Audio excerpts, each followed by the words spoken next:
როდესაც ფილმი ვნახე, შევძრწუნდი, ძალიან ემოციური იყო, საჩემო ფილმი იყო, დრამა იყო და პერსონაჟი იყო შინდლერი.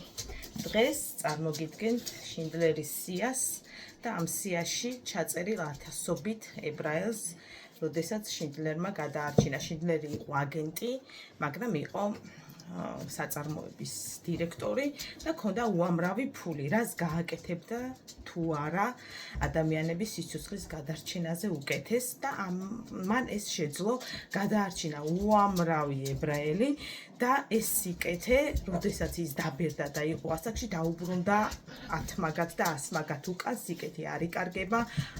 შინდლერის ცხოვრება მაგალითია იმის, რომ მილიონერებმა კაცი გაღარიბდა, ღარიბი იყო ბოლოს და გადარჩენილებმა შეუგროვეს ფული და უზრუნველყვეს მისი სიბერე და საოცარი წიგნია, თუმცა მე თუ მკითხავთ კონკრეტულ წიგნზე და ფილმზე შედარებას თუ გავაკეთებ, მე ძალიან აღფრთოვანებული ვიყავი ფილმით, ძალიან ძლიერი ფილმია, აუცილებლად უყურეთ და ჯერ წაიკითხეთ, შემდეგ უყურეთ, იმიტომ რომ მე ფილმი მაქვს ჯერ ნანახი, შემდეგ წავიკითხე.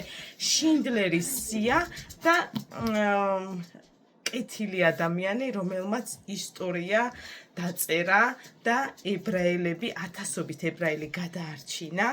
აქ დეტალურად არის მოყოლილი, როგორი ქალების მოყვარული იყო, მაგრამ მეუღლეს, რომელიც ძალიან კარგი ადამიანად მოიხსენიებენ წიგნში, მეუღლეს არ სცემდა ისეთ პატივს, როგორც ხალხსო და ეს ცოტა საწყენი ფაქტი იყო, რატომ არ ვიცი, ვერ გეტყვით, ეს არ აწერია, მაგრამ აუცილებლად წასაკითხე წიგნები და შინდლერის სია ერთ-ერთი ფავორიტია.